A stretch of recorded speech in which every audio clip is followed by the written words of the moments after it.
आप तमाम नाज़रीन का एवरी टाइम्स न्यूज़ चैनल में खैर मक़दम है। हुकाम के मुताबिक तेलंगाना में भारी नकदी रकम, सोना चांदी के जेवरात, शराब और दीगर चीज़ों की जब्ती 400 करोड़ रुपए से तजावुज़ कर गई है। नाफिज करने वाले इदारों ने 16.16 करोड़ से ज़ायद की नकदी, सोना और शराब की जब्तगी के बारे में वजाहत की है। इस तरह अक्टूबर से लेकर अब तक जुमला ये जब्ती बढ़कर 412.46 करोड़ रुपए तक पहुंच चुकी है। ये मुल्क में खलील अरसे में सबसे ज़्यादा जब्ती समझा जा रहा है। तेलंगाना में साल 2018 के इंतखाबात में पूरे इंतखाबी अमल के दौरान नकदी और सोने की जुमला जब्ती सिर्फ 103 करोड़ रुपए ही थी। एनफोर्समेंट एजेंसियों ने चेकिंग का आगाज 9 अक्टूबर को किया था, जब इलेक्शन कमीशन की जानिब से इंतखाबी शेड्यूल के ऐलान के साथ ही ज़ाब्ता इखलाक नाफिज हुआ था। 24 घंटों के दौरान 5.60 करोड़ रुपए से ज़ायद की नकदी रकम को जब्त कर लिया गया था। जुमला नकदी रकम अब तक बढ़कर 145.32 करोड़ तक पहुंच चुकी है।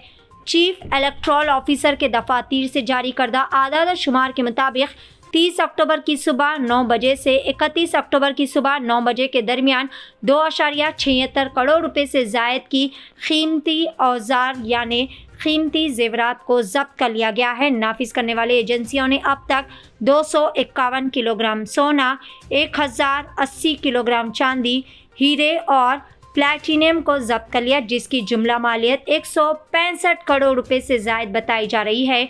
हुकाम ने शराब के बहाव के खिलाफ भी क्रैकडाउन जारी रखा है। 24 घंटों की मुद्दत के दौरान 4.17 करोड़ रुपए की शराब जब्त कर ली गई, जिससे मजमूई जब्ती 39.82 करोड़ तक पहुंच चुकी है। आइए जानते हैं इस खुसूस में मुकम्मल तफसीलात। पेश है एवरी टाइम्स न्यूज़ चैनल की यह खुसूसी रिपोर्ट। इसी तरह की मजीद ताज़ा तरीन खबरों से अपडेटेड रहने के लिए चैनल को जरूर सब्सक्राइब कर ले।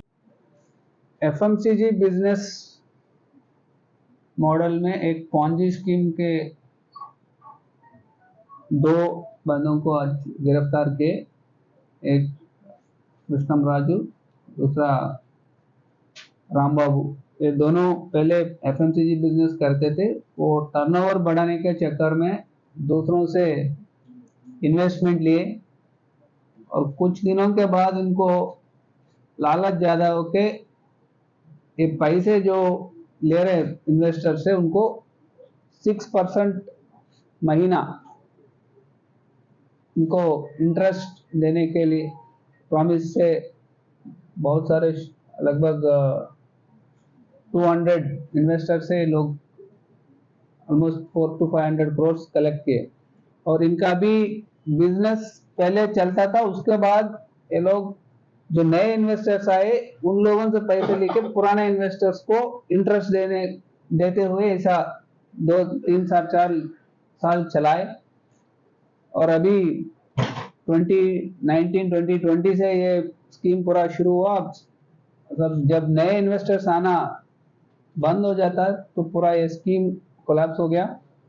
तो इसमें वो टर्नओवर के अलावा जो उनका खर्चा जो है, उनके अलावा अभी हम उनसे 2.5 kg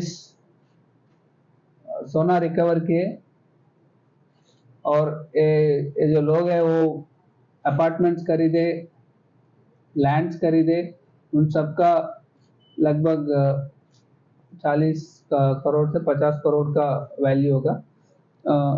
ये थोड़ा बहुत कैश भी मिला उनके पास। तो इसमें जो टर्नओवर हो गया उसमें लगभग 427 करोड़ जो एक्चुअल बिजनेस है, और पुराने इन्वेस्टर्स को देने में 427 करोड़ इसमें लगा दिया।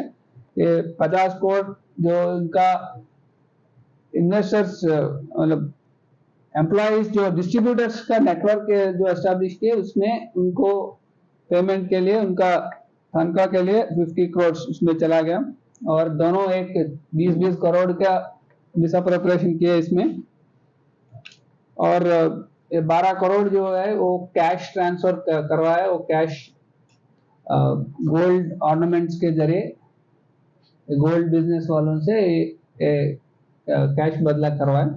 और इसके अलावा जो ये अभी रिकवर हुए हज व उम्रा की बेहतरीन खिदमत का भरोसेमंद नाम Alheen global services private limited. सऊदी अरब और हिंदुस्तान से मंजूर शुदा Alheen global services private limited मक्का और मदीना के करीब रिहाइश और हैदराबादी लजीज खाने, मुक़द्दस मकामात की ज़ियारत, डायरेक्ट फ्लाइट, 15 दिन का पैकेज डीलक्स सिर्फ और सिर्फ 95,000 रुपये और बजट पैकेज सिर्फ 85,000। इसके अलावा लग्जरी ट्रांसपोर्टिंग। उजलत करें, देर ना कीजिए, इस सुनहरे मौके से फ़ायदा उठाएं। Alheen global services private limited, first floor, Babu Khan estate, Basheerbagh. मज़ीद जानकारी के लिए 9949940160 या फिर 04048549586 पर भी राब्ता कर सकते हैं।